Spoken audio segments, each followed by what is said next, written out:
It's a National Football League tradition. Football on Thanksgiving Day. But this year it's a little different.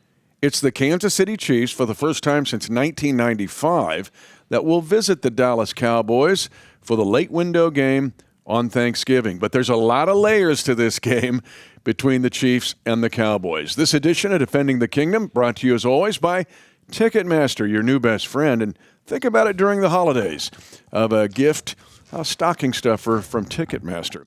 Ariza waits for the go signal. Butker's kick is good, and the Chiefs have not led in this game until now. They get a walk-off field goal in overtime. Hi, everyone. I'm Mitch Holthus, voice of the Kansas City Chiefs, along with senior team reporter Matt McMullen. We're going to talk about the layers in this short week Thanksgiving game between the Kansas City Chiefs and the Dallas Cowboys. But the Chiefs will enter it, as the Cowboys will, in similar fashion.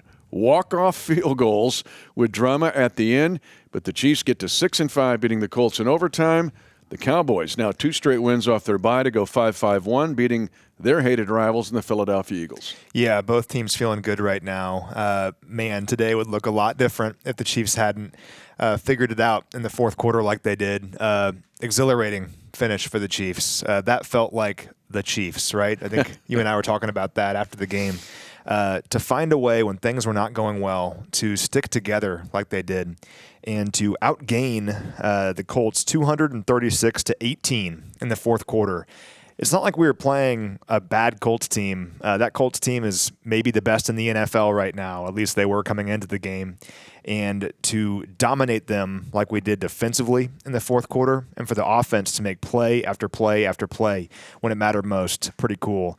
Hopefully, months from now, we're talking about that game and that quarter and saying that's when everything turned around for this Chiefs team. And if there was one play that turned it around, it would be Drew Tranquill's first down stop for a loss after Kareem Hunt fumbled the football at the 6. But Kareem Hunt was incredible in that game.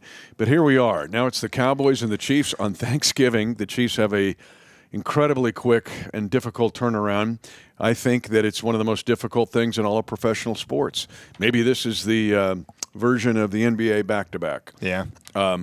And I know Major League Baseball playing maybe 10 games in a row or 17 games without a day off. To ask a team to go on the road in a short situation is very similar to what the Chiefs had last year with 3 games in 11 days. This is not easy, particularly after a tough, physical overtime game with some injuries, but it's what we got. It's what's in front of us, and that's what Coach Reed would say to attack it. Yeah, it's not easy. Think about like a normal week. You have 3 days of practice. You have multiple days of preparation on top of that where you're doing like film study and treatment and stuff like that. Not this week. Today is Monday that we're shooting this.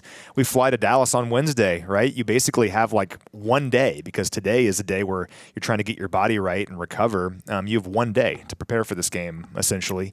That's where you rely on your coaches to be doing advanced work, right? And the Chiefs have an extensive staff of people that their job is to have the coaches ready for the following week. And you really lean on those people right now. But I keep saying this, we're going to have to face a short week either way. I'd much rather do it after a big win like we did than losing. This would be a tough day if we had lost that game. And happy Thanksgiving, by the way, to all of you. It's different for us. This is a Monday and a Tuesday all in one day. Tomorrow's going to be a Wednesday and a Thursday and kind of a Friday. Yeah. Okay. What do we have around the world for this edition of Layers, we're calling it. Layers to this game. You know what's funny about this? You called your shot last week. I don't know if you realize it. I don't remember. I don't remember what happened like 2 hours ago. Okay, so sleep deprivation. So shout out to Ben Bailey, one of our seasonals this year. He actually let me know this. I would have forgotten as well because I'm the same way where I don't know what I had for breakfast this morning. All I'm thinking about is the Dallas Cowboys. But so last week I had 7 around the worlds for you, and you're like, Harrison Butker, game winner. What do you know? So my question for you, my friend, is I have 6 for you today. What's Brian Cook going to do on Thursday? Pick 6. Okay. Yeah. Okay. Well, here we go. Brian Cook, book it. Kind of relive the Frankfurt moment. Yes. Maybe a strip and a lateral. Yeah. And run all the way. High stepping into the end zone. Yep. So 6 for you today. We have a listener in Wichita, been a fan since 1991. This is a funny one. So Henrique wrote in. He's been a fan since 2001, and this is obviously before the game. He said he's never been traumatized by the Colts, which made me laugh. Because think of us as Chiefs fans, right? Like over the years, the Colts consistently. Yeah, but to me, Patrick Mahomes like expunged all of that. He did in 2018. I just don't live that again. People go, "Oh, there's there PTSD about it?" No. Patrick Mahomes just like got rid of all that. So I respect the Colts. Yep. But I don't relive the captain comeback 10-7 That's good. frigid loss. So I'm kind of over that. Thanks, Patrick. Well, that's why Patrick is the best. I mean, a million reasons he's the best, but one of them, I talked about it before the Commanders game and facing Marcus Mariota. I was like, Patrick and his era as our quarterback is all about like slaying the demons of the past, right? The Colts are definitely in there too. It is funny though, because our social team does like the Throwback Thursdays or whatever, and you have to like vote on your favorite like moment against that team. And they usually come to me and say, "Hey, what are some of your favorite moments against blank team?" And they came to me last week, and I was like, "Against the Colts." Let's see. The playoff win was fun. 31-13. Thank you, Pat. And I was thinking for a while after The that. 2016 win. Yep. 2016 win at Lucas Oil Stadium. Who was the quarterback? Nick Foles. Yeah. Okay. Yeah. So, yeah. Yeah. Anyway, Who was quarterbacking the Colts though? It was it was Curtis Painter. kid from Purdue. Yeah. Yeah, Curtis Painter. Anyway, shout out to you, Enrique. Benji is checking in from Pennsylvania. Ryan, Where though? Shingle House. I don't know. I knew you were going to say that. I don't know. Let us know, Shingle House Benji, where is you're my at. favorite town in Pennsylvania. Yep. Shout out Dean Van Wy. So Ryan is in Richmond, Virginia. Go Spiders. Yep. Niece lives there. Sean Barber. Shout out. Joel is in Kenai, Alaska. Is that how you pronounce Is that? it Kenai?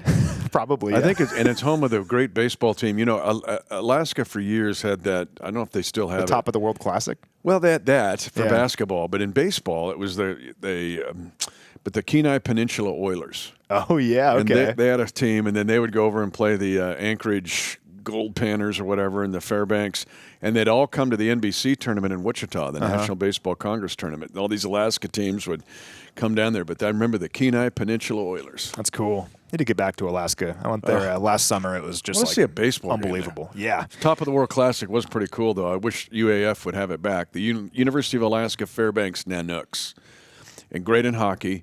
Division II basketball, but they had the top of the World Classic. Bring it back. Bring please. it back. We're calling you Please. out right now. Anyway, Joel's been a fan since 1971. Shout out to you, Joel. Great. You'll love this one. So If he's a fan since 71, he had to love Kareem Hunt's 30 carries for 104. Because wasn't that Ed Podolak? Oh, Didn't yeah. that feel like Ed Podolak? Or later Christian Okoye? That's what I've said on other shows today. imagine what Joel had to deal with. So if you've been a fan since 71, you just missed Super Bowl IV. You had to wait a long 20 time. years of the abyss. Yeah, but hey, Joel stuck with us and it's paying off now. So you'll love this one. So Luis grew up on the border between Texas and New Mexico. Okay. You know, we've like activated that area. Oh, we have. We have. And so Well, and you're the New Mexico State football coach. which I'm in year 2 now. We won 10-7. I forget who we played, but anyway, we won. But you went undefeated in your first year. It's called the Matt Hatton Project. Yep, 13-0. Went to the Humanitarian Bowl. I can't believe they didn't put you in a major New Year's Day bowl game. No. They Beat did Fresno that with, State in the remember, Humanitarian Bowl. Was it Timmy Chang of Hawaii? He went 12-0, and they put him in the Sugar Bowl. And they beat Georgia, Yeah. right? That was Colt Brennan, I think. Oh, was it Colt Brennan? Okay. I thought it was Timmy Chang. Well, he was the quarterback, Colt Brennan. Yeah. Yeah. I don't know what Timmy Chang was, but anyway. Anyway, so Luis has been a fan since 1993. His dad came from an Oakland Raiders family, Ooh. But he escaped that, thankfully. He bought Luis some cool Chiefs gear in the 90s. They had some Kansas connections as well, and he's been a fan ever since. And he says we have to go to the Battle of I-10 someday, which I'm fully on board. I would love to. UTEP against New Mexico State. Yep, The yep. Battle of I-10. Let's do Bucket list. Yep. We're going. And let's see, that's all I've got Are we for going you to go to the here Sun today. Bowl, or are we going to go to Aggie Memorial Stadium? Or do both? Good question. Let's just do both. Why not? Let's do both and On just stay location. there all year. Yeah. And just do it. Take it from one game to the next and stay there all year. I'd love to. Well, that's all I got for you here today. We're off pretty- the rails already. We're We were a off little the bit rails, delirious way off. after yesterday. Yeah, no sleep. And there's all these days are lumped together, but that's the way it is. There's layers to this Dallas-Kansas City game on Thanksgiving Day. So many layers. Now, it was, let's put it this way, acrimonious. Have you ever gone, I did my Minute with Mitch this week, shameless plug. You can see it in 9 different markets in the Chiefs Kingdom on television and on the Chiefs Radio Network. But I did my focus on it this week. This summer, you ever go to a book reseller? and you're going, yeah, do we want to? And you take a bunch of books in, and you're going to get it appraised. And, Yeah. Is Rainy Day books like that? Yeah, Rainy Day books. There's some others. What do I go? So there's like secondhand books or Ralph's books or something. But anyway, you go in and they go, well, give us some time to appraise your books. In the meantime, walk around the store. And buy some books. Tricky resellers. Why? You're walking around the store going, oh my gosh, that's an intriguing book. And you flip through it and you're going, I got to have this. And you end up leaving with more books than you took in. Uh-huh. It's a really tricky deal. Legal, but tricky. But I found this book this summer. Okay. And it says withdrawn from Johnson County Library. I didn't do that. Yeah, it's like torn off. It's torn off, so it looks like contraband. Yeah, but I guess it's legal because the secondhand reseller had this book. It's called The 10-Gallon War. It is fascinating to read it. It is basically chronicling the 3 years, 1960, 61, and 62, that the Dallas Texans and the Dallas Cowboys were in the same city duking it out to try to see who was going to stay or could they both survive. Lamar Hunt, we know Lamar Hunt Sr., amazing. I love our Hall of Honor because as much as it enshrines our great players and coaches, it looks at the history of the American Football League and the origin of what Lamar Hunt Sr. did to impact the National Football League to this day.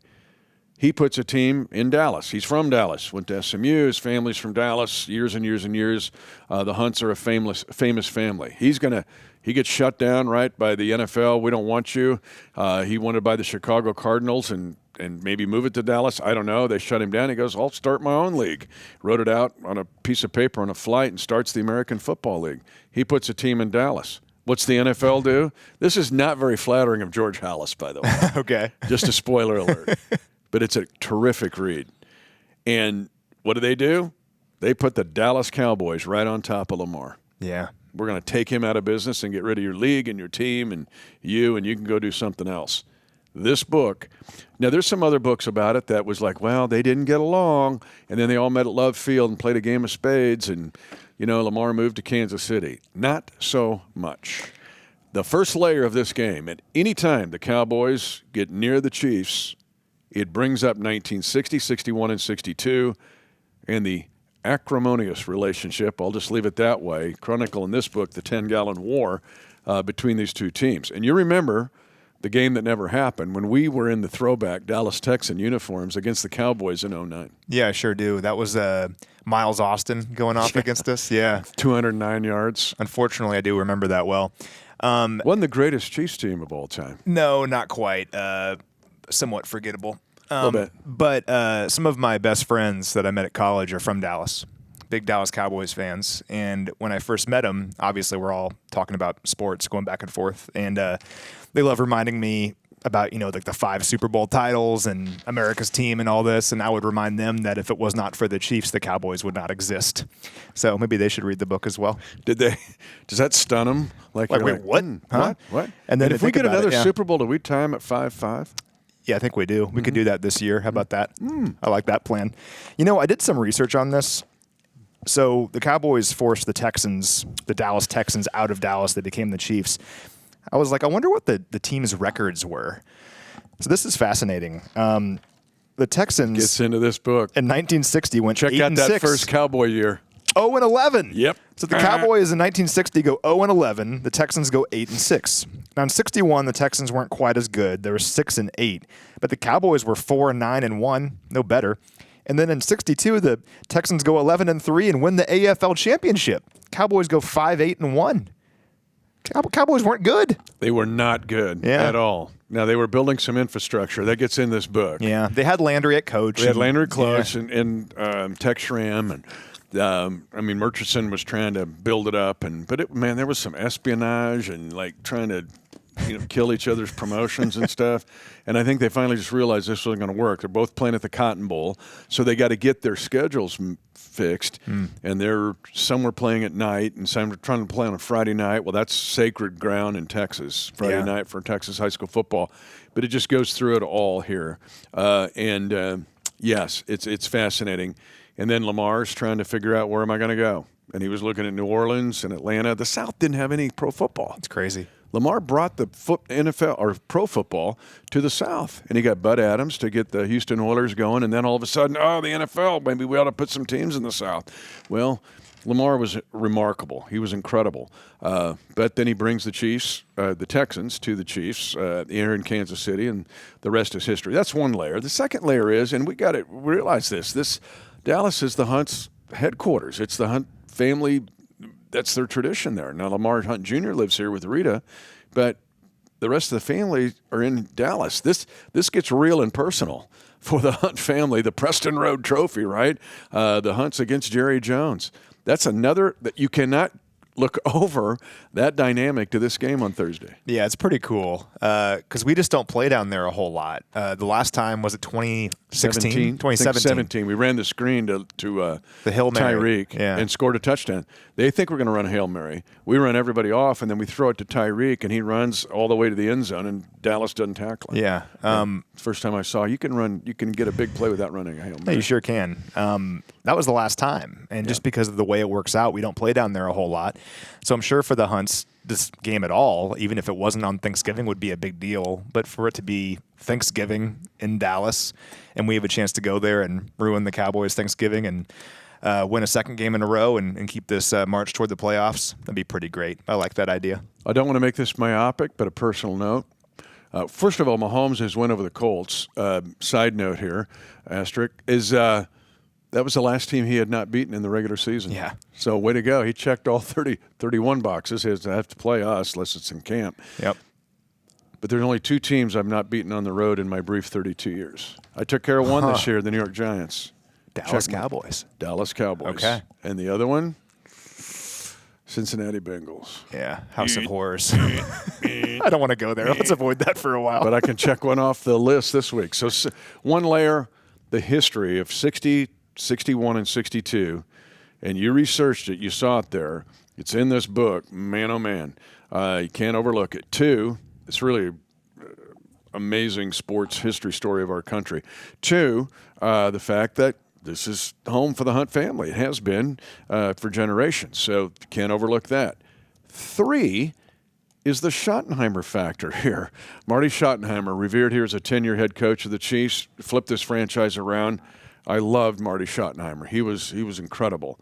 And now Brian Schottenheimer, who was a ball boy and the Blue Valley High School Tiger quarterback, led him to a state title, then became coach, assistant coach, and now he's the head coach of the Cowboys. Can't make it up. No, you can't. We have some pretty cool old school hats we're going to wear during the game on Thursday that are like Marty Schottenheimer inspired hats.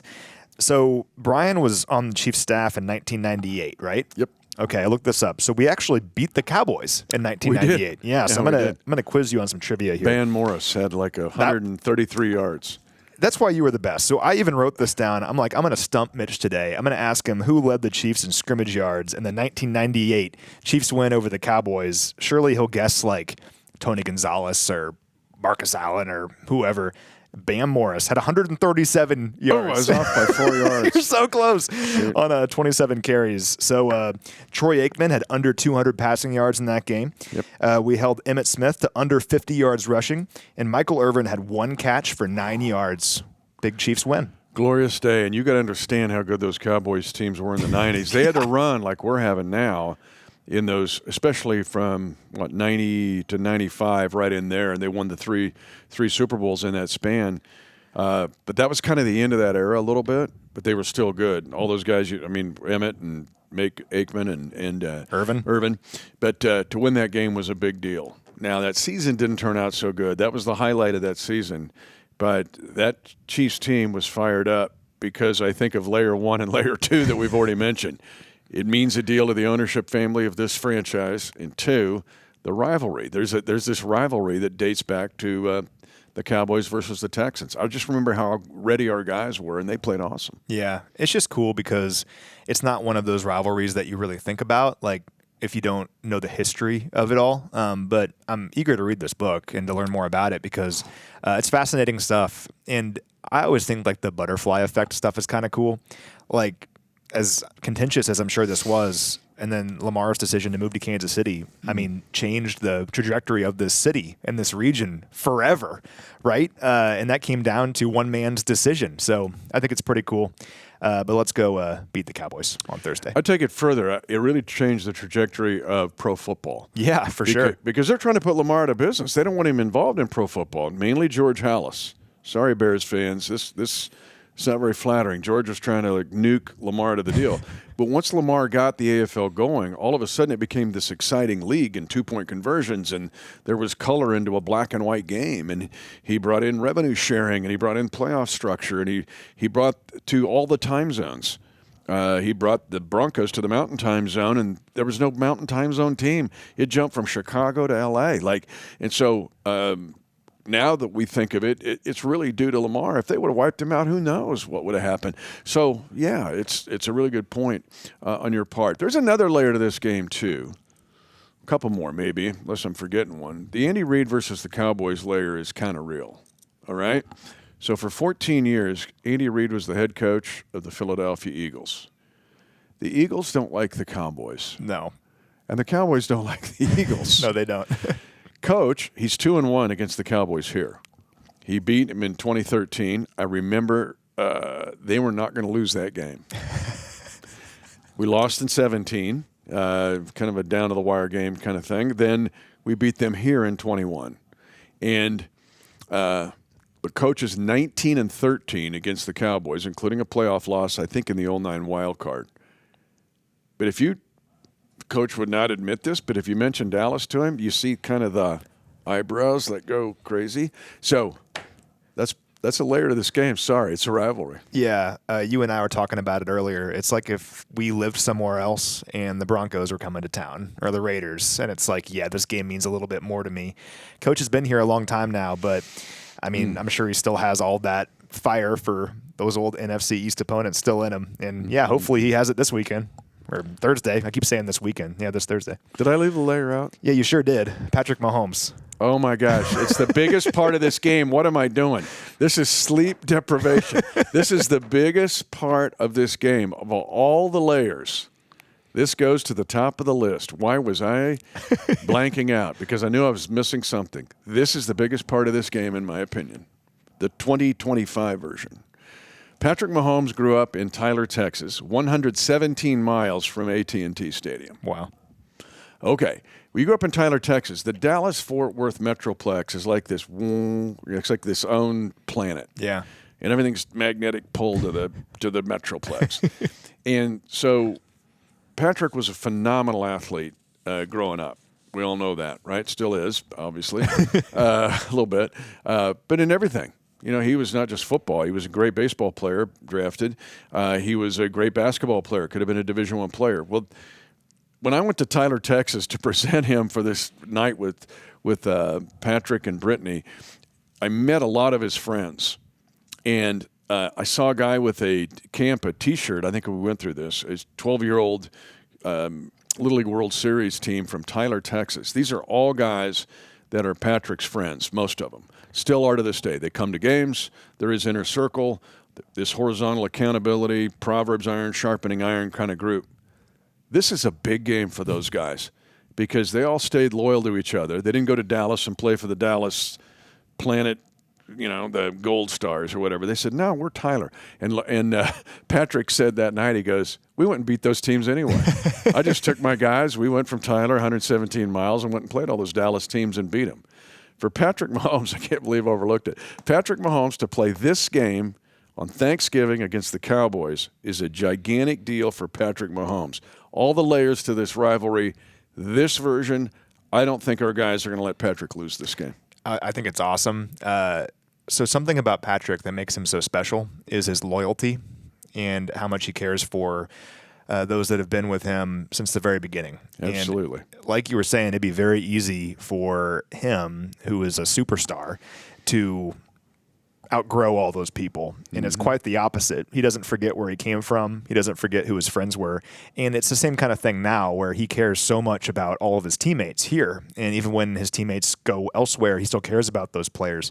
It's well documented, but whenever someone has like a milestone touchdown or something and everyone's celebrating, he's the one that goes and hunts down the football.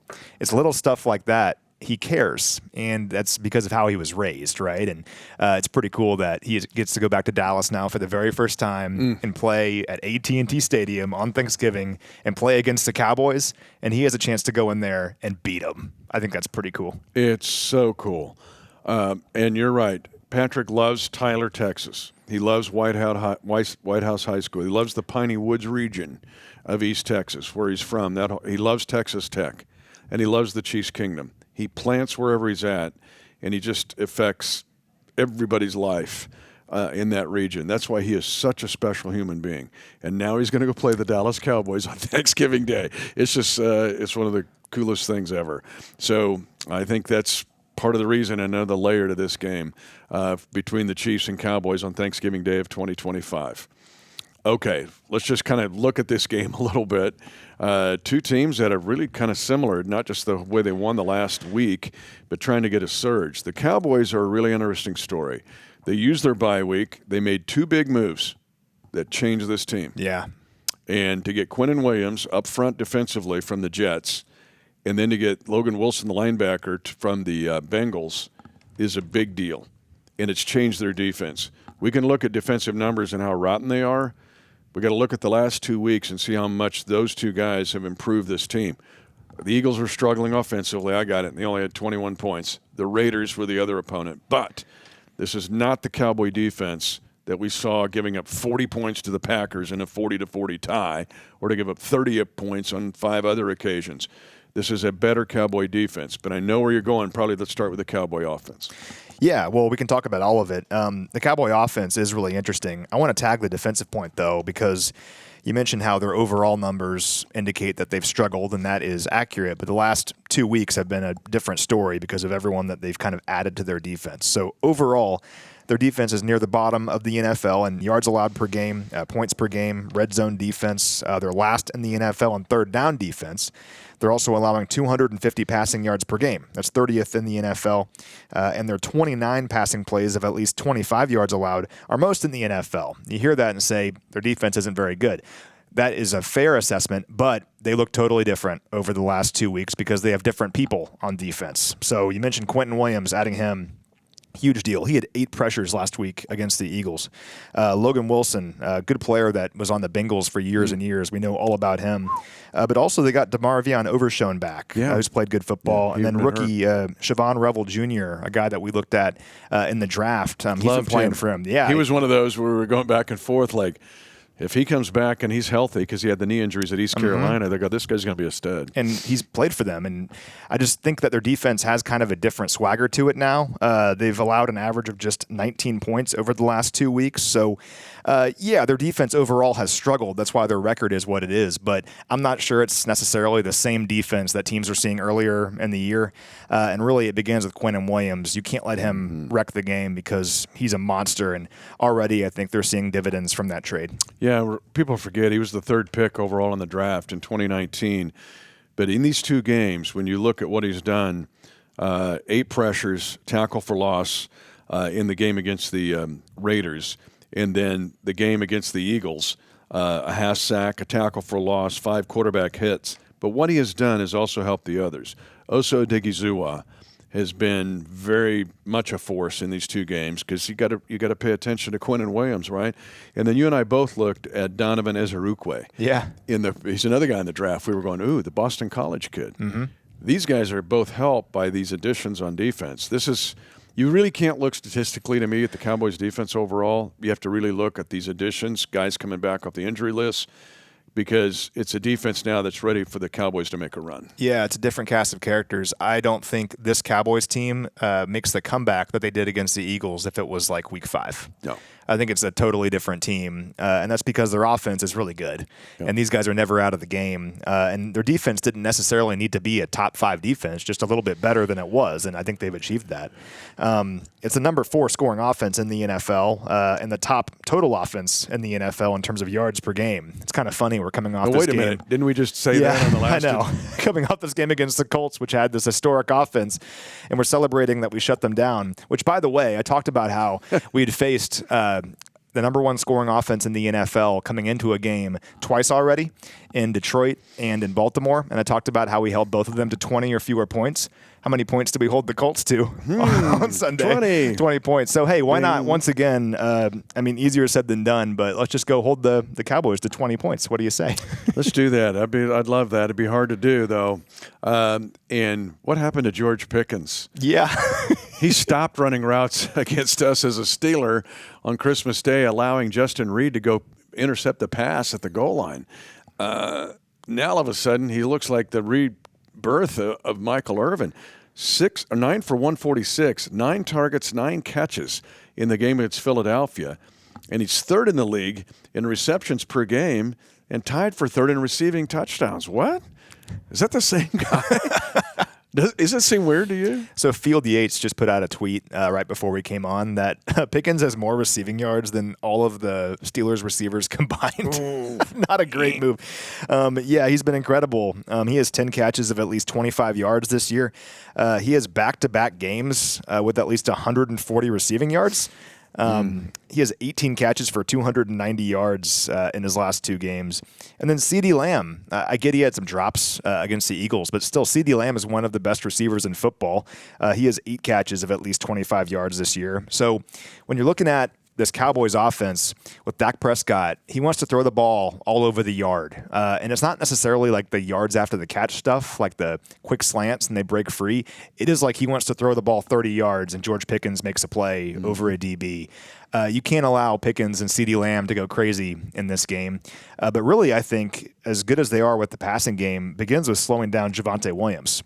Because if you look at where they had a lot of success against the Eagles defense, it was play action. So Dak used play action on Sunday really effectively. He was 9 of 11 for 174 yards on those dropbacks because Javonte Williams was having a good game. He rushed for like 90 yards.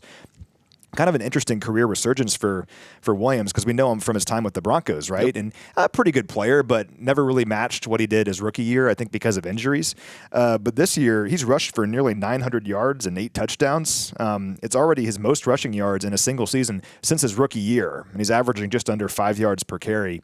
Got to make sure Javonte Williams doesn't have like a really solid day in this one because it opens up that play-action passing for this Cowboys offense. Yeah, and you mentioned the solid day against Philly, 87 yards there, but he's 5th.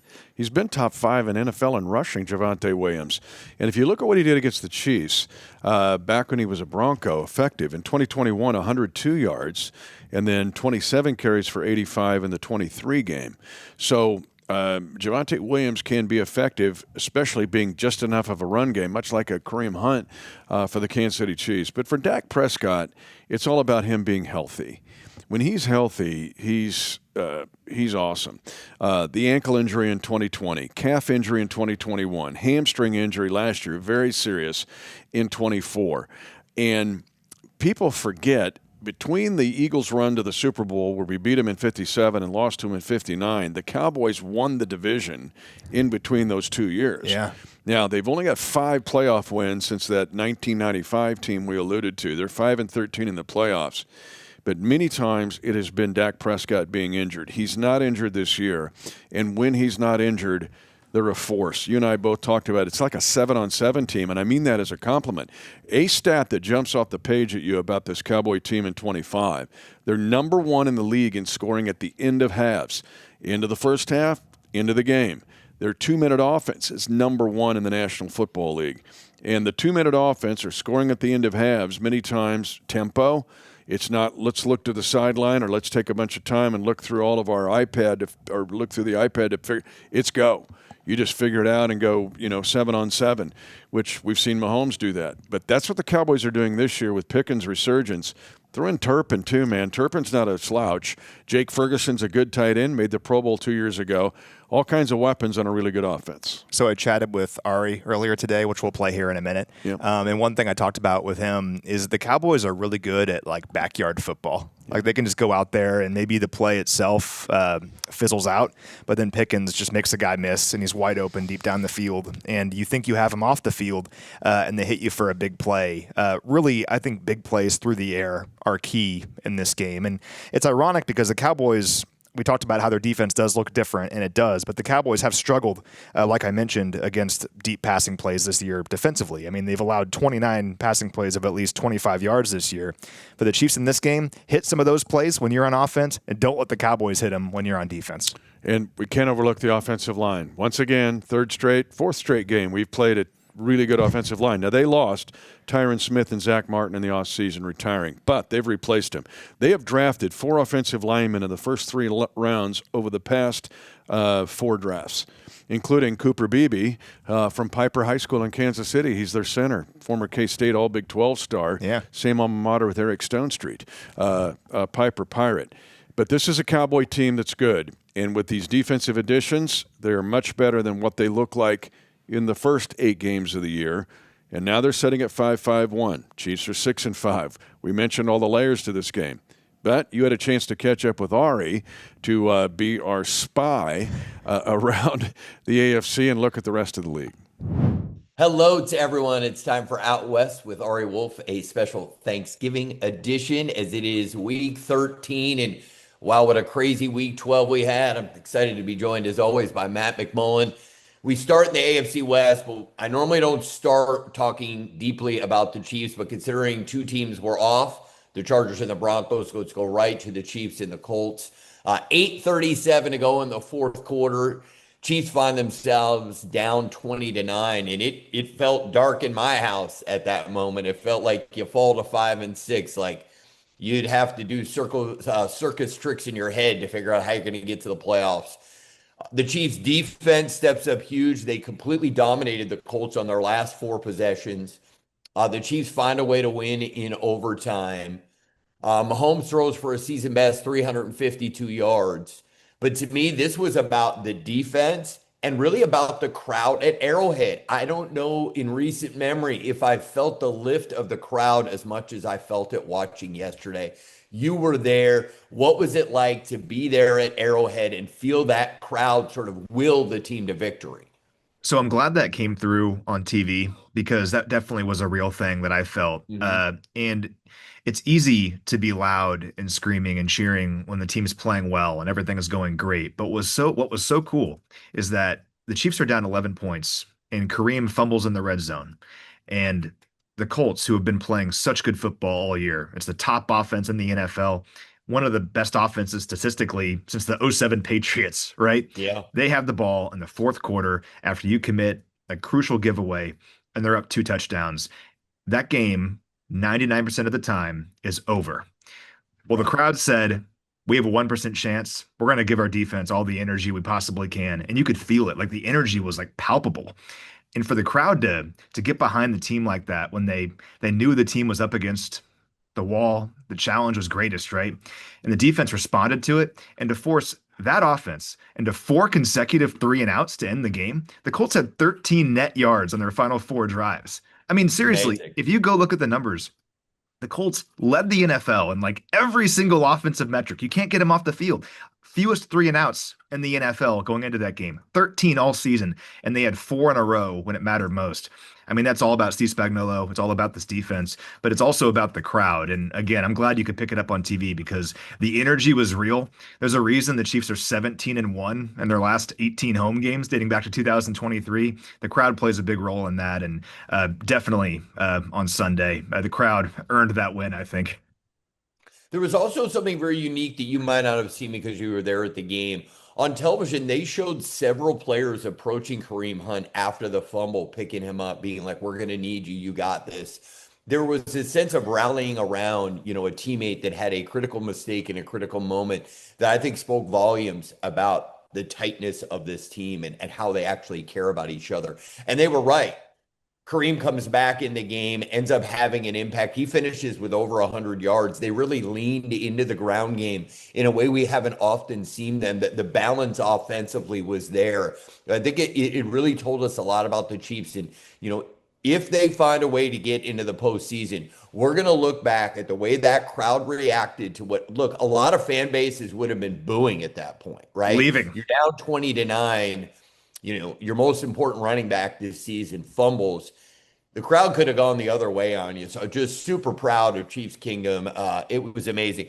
A couple of other notes from the game. Rashee Rice, 8 catches, 141 yards. I mean, he looked like a Pro Bowl caliber wide receiver. I thought he looked great.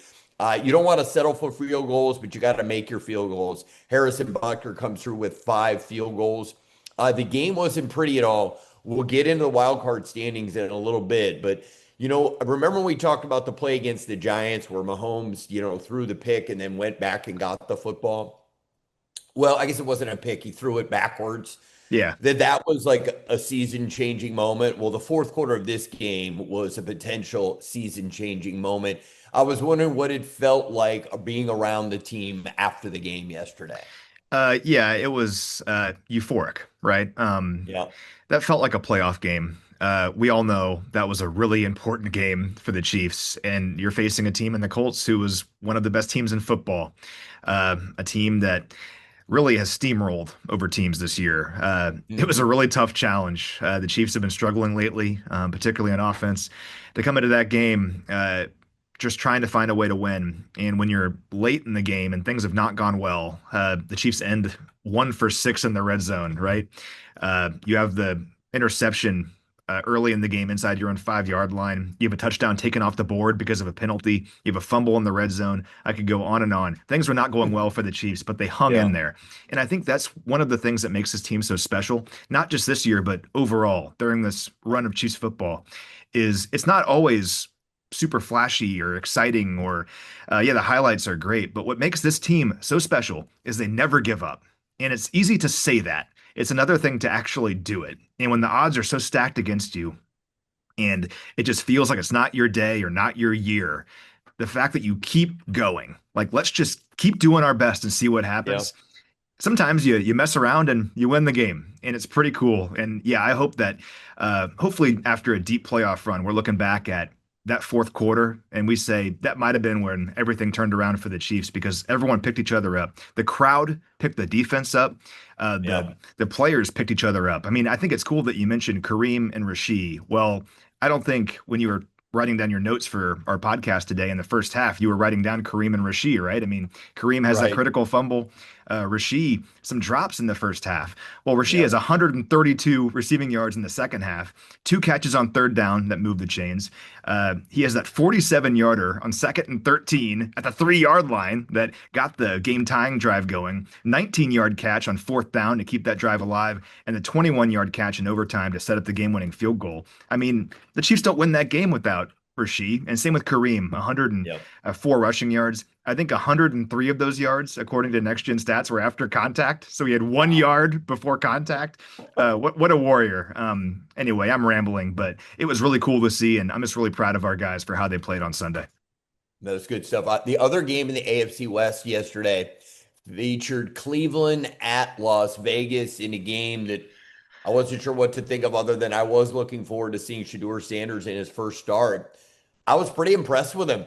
That one deep ball he threw on the broken play was absolutely gorgeous. He played well enough for his team to win, didn't make a bunch of mistakes. Chip Kelly is out as offensive coordinator for the Raiders. Their offense has been a mess all season. What were your initial thoughts when you heard that Chip Kelly had been relieved of his duties? Yeah, kind of interesting. I think he was the highest paid offensive coordinator in the NFL, right? And gets let go before the season's over. I would love for the Raiders to beat the Chargers this upcoming week. And when head coaches get fired, you always see like the bump from the team, like a team plays with more energy. Maybe we'll get that with Chip Kelly not being there anymore. We'll get the interim offensive coordinator bump. That'd be great if the Raiders can play great against the Chargers and beat them next weekend. But I mean, it's been a tough year for them, obviously. They have some weapons, but just never really put it together. Can I share a quick gripe I have with Red Zone, though, in relation to the Raiders? So the Chiefs don't play a lot of noon games. And by playing a noon game, it meant that I got home with plenty of time to watch the late afternoon window. And I'm watching Red Zone. And I'm watching this Jags and Cardinals game, kind of locked in on it because obviously the Jags are in the wild card race right there with us. Right. And the Cowboys-Eagles game was really interesting. For one thing, we're playing the Cowboys in a couple of days, so I wanted to watch them. And it was just a great game. Well, they keep putting up like the triple box with the Jags game, the Cowboys game, and then this pretty terrible Raiders and Browns game that is over right? And they keep like, let's go to triple box here. I'm like, do we need the Raiders and Browns anymore? Like, I get it. Shadir started, he played pretty well. That's a cool story, but it's like 23-10 in the fourth quarter, and they're like, all right, let's check back in with the Raiders and Browns. I don't care about this Raiders and Browns game anymore. Whatever. Maybe some people do, but that's my gripe with Red Zone. Thank you for listening. Fair enough. All right.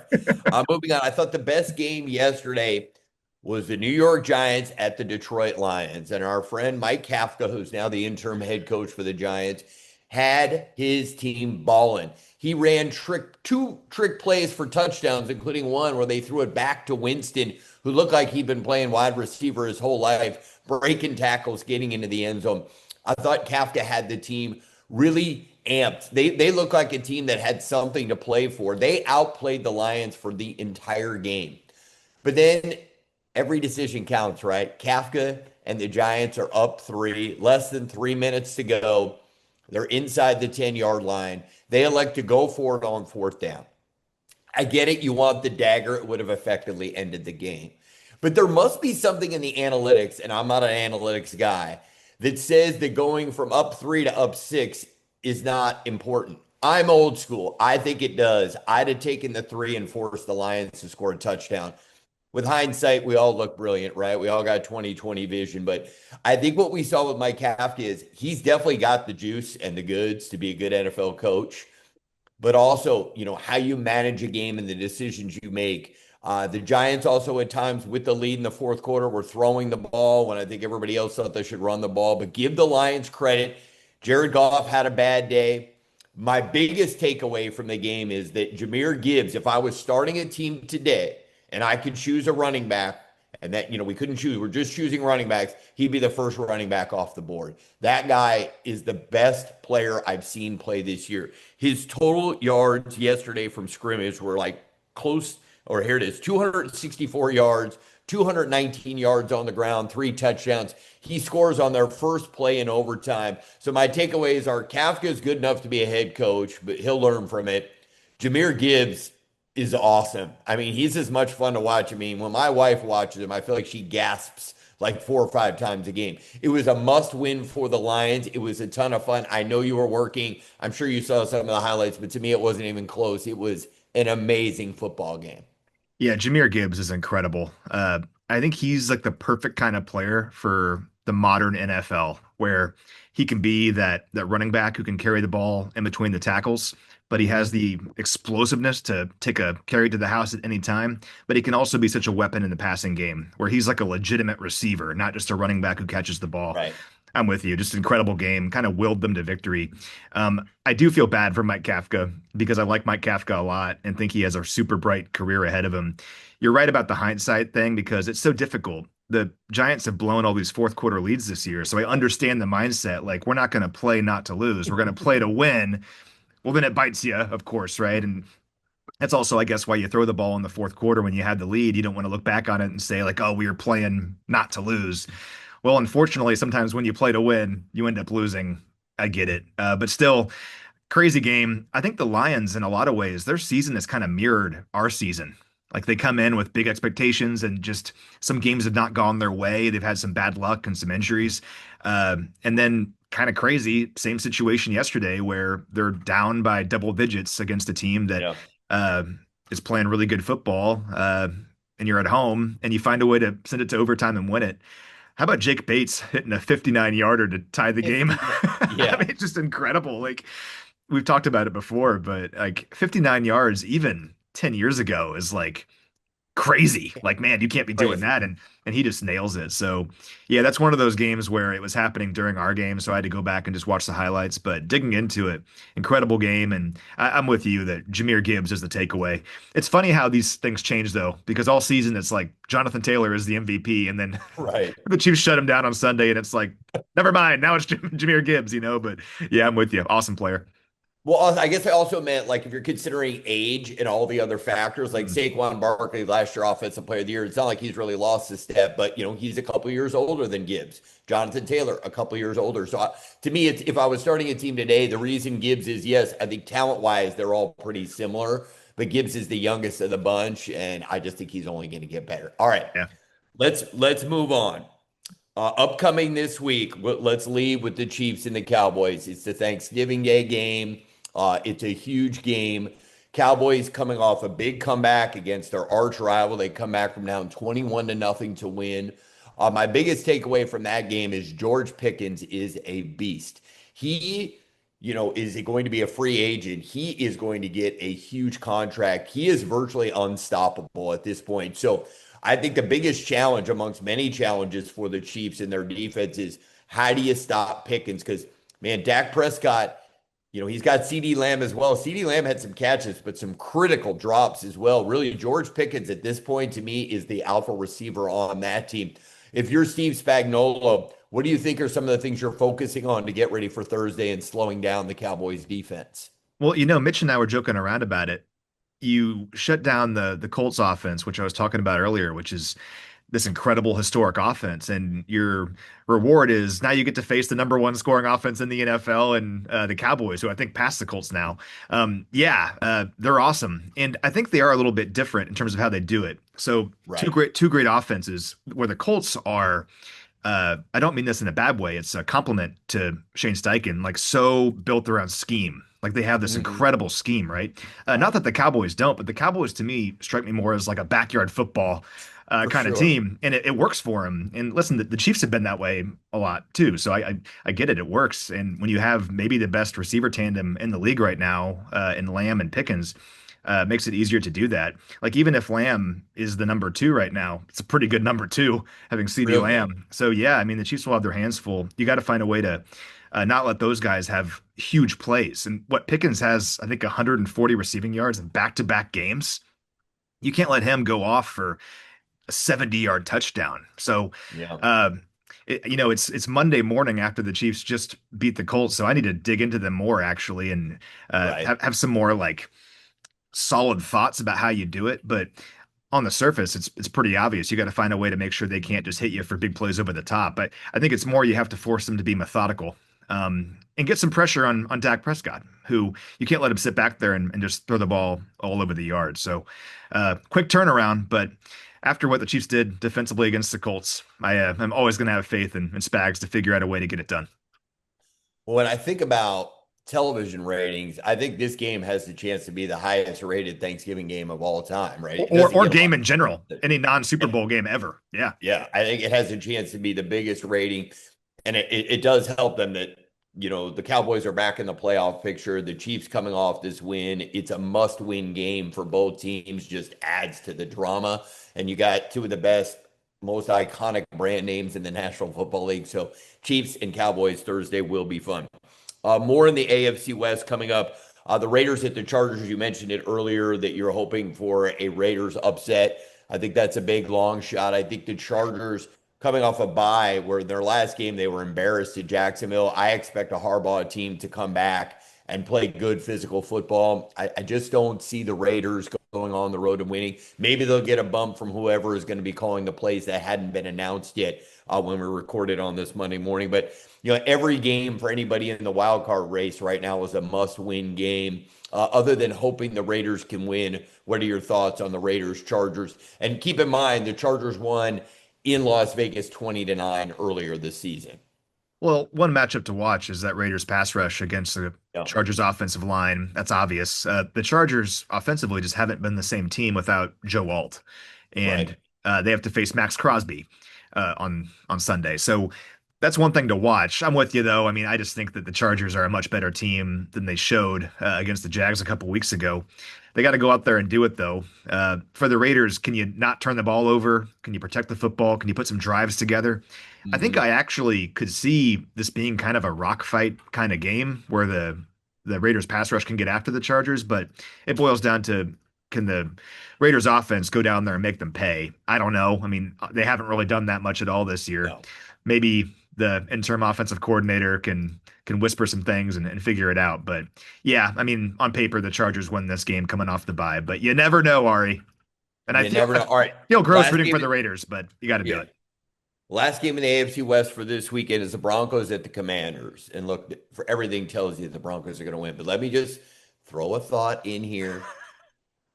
Dealing with success is different than dealing with adversity. The Broncos, right, are coming off this euphoric win against the Chiefs. Then you go into the bye week. Everybody's telling you how great you are, that you guys are now Super Bowl contenders. You're an elite team. Keep reminding it over and over. That sometimes has an effect on a team. The Commanders have been embarrassed of late. They have not played well. It's the NFL. It makes me think this game might be far more competitive than people think. I know I'm probably just trying to trick myself into believing the Commanders can come up with an upset. This is what we call the Matt McMullen special, where you convince Yes, yourself against the odds. it's Do fun. you see any chance for the Broncos to lose out east against the Commanders? I mean, any chance, sure. I'm pulling up a schedule right now. So the fact that it's Sunday Night Football, I like on the road. Mhm. So it's going to be a primetime atmosphere. And the Broncos have to travel across the country. And you're right. I mean, they're feeling really good about themselves right now. This is the growth of a young team. You win a big game, you're expected to win. How do you handle that? And a lot of these games with the Broncos, including ours, has come down to the final seconds. So Yep. the margin has been thin, despite how great their record is. My question for you, Jaden Daniels isn't going to play, right? Or is there any chance? At this point, he is not. I don't think he's playing. But again, this is rare that we do this on a Monday morning. So, I Yeah. usually feel like you got to wait for the Wednesday injury report for a team playing on Sunday to really know. But let's assume for this conversation, he's not playing. What about Terry McLaurin? Is he back? Also, we'll have to wait for that. So Okay. they are banged up. Look, everything tells me the Broncos win this game, but again, I just think when a team has never dealt with being told that they're great, after a big performance, and you've got a young quarterback, I'm just trying to convince myself the Commanders can be competitive. I think That's there's a all. chance. Again, for everyone listening, we're recording this on Monday, like 12 hours after the Chiefs just beat the Colts, less than that. But so we don't know the injury reports or anything. If Jaden Daniels plays, they definitely have a chance. If he For doesn't, sure. Yeah. I think Mariota could still do it. I mean, the Broncos are playing all these low scoring games, Yeah. just that come down to the final minutes. They've trailed in the fourth quarter, I think, in 5 of their 9 wins. So yeah, I mean, it's certainly possible. And a lot of those games weren't against teams that were necessarily like incredible. I mean, they were Right. trailing against the Jets at one point. They had to come back from 18 Against the down against the Giants, they were down Giants. 19-0 again, Yeah. starting the fourth quarter, right? So it's So, not like they've been just rolling teams. yeah, so it's definitely a chance, but the Commanders have to go out there and play well. If McLaurin plays, they got a shot, but they got to go Yeah. out there and play well. And the Commanders have been so up and down this year. So, yeah, we'll see. Well, we're rooting for a Commanders win on Sunday Night Football. We'll see. I like that it's in prime time. For some reason, I think that makes a difference. That helps.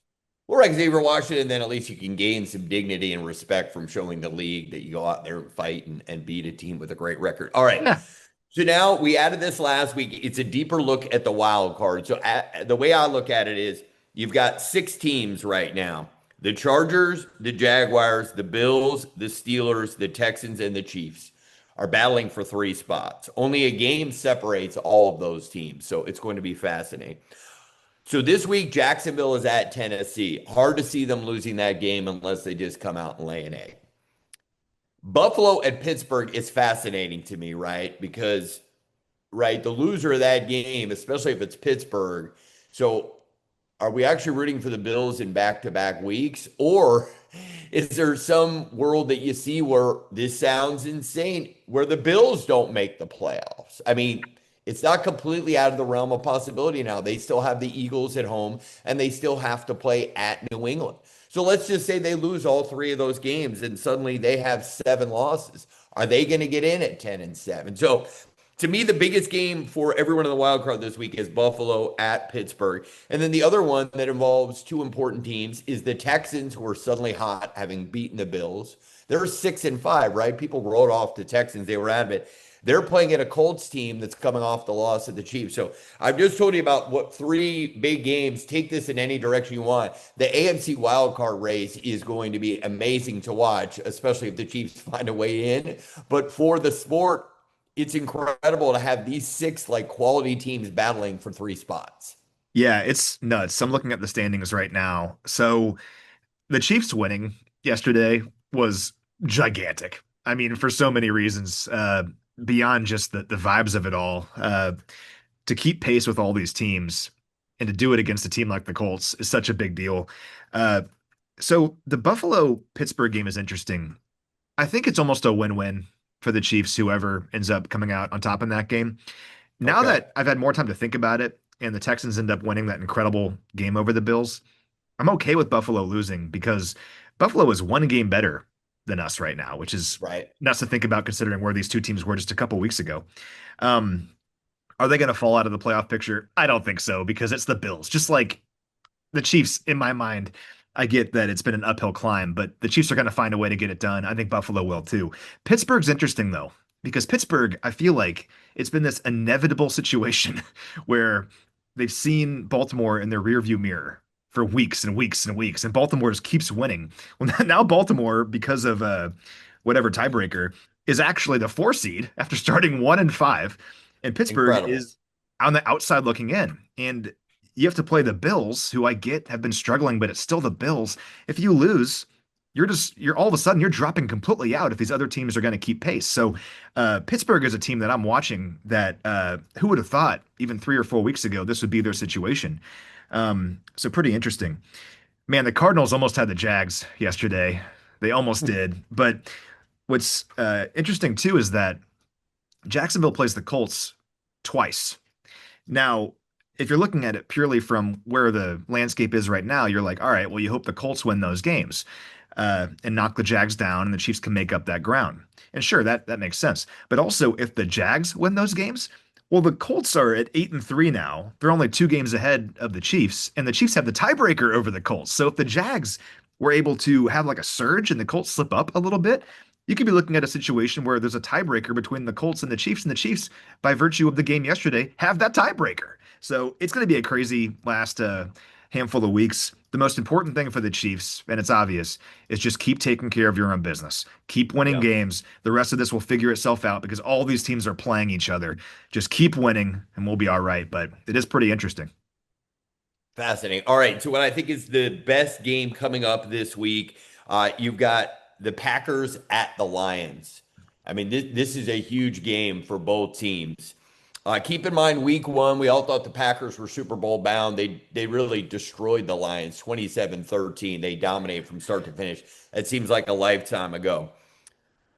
They're both trailing the Bears, who are 8-3, which is wild. That's its own story in and of itself. But the Lions, this is a must win. The Lions are currently the number 8 seed, and the Packers are currently the number 6 seed. I mean, it is kind of crazy to think two teams that I think we just thought were locks for the playoffs. The loser of this game certainly really going to have some work to do to get into the postseason. Watching the Lions play yesterday, it was not inspiring football. They did not look great against the Eagles. I think if I'm a Lions fan, I'm concerned. Where are you on where the Packers are this season? What are your thoughts on the game on Thursday between the Lions and the Packers? I think I've said it numerous times during our conversations that I just can't get a read on the Packers. Yeah. After the first 2 weeks, they looked like the best team in football. And since then, they're really good some days and just not other days. Yeah, that Eagles game was like difficult to watch, right? Uh, so I don't know. It's a big game for both teams. I think Detroit getting like annihilated in week one by Green Bay was such a surprise. And I'm sure Detroit hasn't forgotten about that. Right. I'm just curious to see if Detroit can kind of return the favor in a way. I don't think they're going to win by 20 points, but I do think that Detroit, to me, looks like the better team, even though they've been up and down this year as well. I like their roster more. Now, not having Sam Laporta for it seems like the rest of the year, that's a big, big deal. The killer. And I think that could end up being the difference if the Lions can't win this game. But uh, I don't know. I think just like with the Chiefs, I think a win like the Lions had yesterday is the kind of thing that can propel you forward. Like, hey, a lot of things have gone wrong this year, but if we stay together, we can win these games. Let's keep it going. And I think this is a great opportunity for them to go out there against the Packers and keep things rolling. But big game. It's a fun division. Looking at the standings, there aren't a lot of like 4-7 teams, 5-5 teams. Like it's all like teams that are really competitive or not competitive at all. And I think that's why we have these crazy wild card chases where even Carolina is interesting. At 6 and For 5 sure. and the 9 seed right now. Well, Tampa loses last night. Now that division's kind of up for grabs. So, And yeah, with Baker Mayfield out for we don't know. I mean, he was banged up, his arms in a sling at the end of the game, right? I mean, with all due respect to Teddy Bridgewater, I don't think the Bucks win a bunch of games with him at quarterback. So yeah, and again, this is Monday morning, so like the Panthers are playing the 49ers tonight. That game's obviously going to be huge and it'll change the way the playoff picture looks. If somehow the Panthers come up with a win there, then suddenly they're in first place in the NFC South. it's nuts. I mean, we were talking about Tampa Bay 3 weeks ago, like they were a team that was going to be in the NFC Championship game. Yeah. And now, I mean, that does not look very realistic with their current situation. So that's why the NFL is the best. It's constantly changing. We react to what happened yesterday, and it could all be different by 2 weeks from now. As long as the Chiefs keep winning, I'll be happy, no matter what else All happens. right. A reminder, this is our Thanksgiving edition. It's time for our final thought. And my final thought just revolves around the world, around the word grateful. I am grateful to you, Matt, our friendship that blossomed during your first year doing the Chiefs preseason. And, all these years later, we become good friends. You're one of my favorite people to text on Sunday. I love your sports knowledge. I just love talking NFL with you. I'm super grateful to Chiefs Kingdom for welcoming an outsider. I remember when I first got the job back in 2019, and I thought, here's this guy. I have no real ties to Kansas City. Will they accept me? How will I eventually, sort of, become a part of the kingdom? And I'm proud to say here in 2025 that, not only feel a part of it, it runs deep in me now. And so I'm grateful to the Hunt family. I'm grateful to President Mark Donovan. I mean, he's the one who helps gets me in the door. Rob Alberino wasn't there when I first came, but I think and the Chiefs know that we have a really special friendship. He's the one who has allowed me to join this podcast and be a part of it. So huge thanks to him. And, for me, one of the most important things I'm grateful for is Andy Reid. This summer, when I first saw Andy at training camp, I reminded him that our first training camp together was in 2005. So it was 20 years that I've known Andy and gotten a chance to be around him. And the effect he's had on me as a person is far greater than any effect I've had on the preseason games. Andy is one of the most special people I've ever known. He instills a belief in yourself. You don't even know what he's doing while he's doing it, but he makes you into a better person in everything you do. And he has touched my life in many ways. And he's someone I'm just so proud to have a relationship with. And all the other coaches that give us access, whether it's Spags, whether it's Nags, just the feeling of openness and the way that Mitch embraced me for my first training camp, allowing me to become a part of this team and learn about everyone, the access to the players, the superstars. I mean, Patrick Mahomes is the most normal, Michael Jordan-like person in the history of sports. Our interview with him and Travis Kelce before one of our preseason games this year was one of the highlights of my year. I just feel so fortunate and so grateful that I get to be a part of all this. So this Thanksgiving, I'm grateful for my family, my friends, the wonderful life I have, but wow, to be a part of the kingdom and get a chance to talk about the Chiefs every week with you here on Out West. I just feel incredibly fortunate, and I am a grateful man on this holiday week. See you, Matt. That is well said, my friend. I'm grateful for you, and all of us here are grateful for you because you're the absolute best. And to share this with you and this entire journey has been, a blast for me. And I'm so glad that you're along for this ride with me because it wouldn't be the same if you weren't here. So very well said. I have a similar final thought, and it really relates to the game on Sunday, and that I'm grateful for our team. I'm grateful for our fans, and I'm grateful for how Chiefs Kingdom is a little bit unique in that we all stay together no matter what. You kind of said this earlier, and it sparked this thought that in the fourth quarter on Sunday, after Kareem fumbled, a lot of fan bases would be booing. A lot of fans would be leaving. A lot of players on the sideline would be screaming at each other, throwing things, upset that they're not getting their numbers, that's the reason why the team is losing. There was none of that. And this might sound kind of ridiculous, but I really mean this, that this team and how they perform, what they do for our city and our community and this fan base, it means a lot to me. And it means a lot to you. And it means a lot to Mitch and everyone in this building. To see everyone on the same page in that same kind of mindset is cool because, yeah, it means a lot to me. It also means a lot to Travis Kelce. And it means a lot to Kareem Hunt. And it means a lot to whatever fan was in the 300 section on Sunday. It means a lot to all of us. And just because things go poorly doesn't mean we give up or we point fingers or we say it's not our year and it's someone else's fault. We all come together and say, what can we do to help this team win, to achieve our goals together? And for the fan in the 300 section, it's screaming their head off, right? Even though things don't look good. For me, it's trying to remain as positive as I can and trying to have discourse with you and talk about the things that I think this team can do to reach our goals. And for the players, obviously, it's going out there and believing and trusting in each other. And I just think it's really cool that we're part of a team and a culture that we all stay together no matter what, because that is unique in sports. I just think that so many teams and fan bases and players and whatever, in that moment on Sunday would have fallen apart. And that would be it. And the Chiefs didn't. And I think that's pretty cool. The Super Bowls and the AFC championships, that's all awesome. But it's moments like that I think really matter and propel you to those heights. So anyway, that's my final thought for today. I'm grateful for what we have here.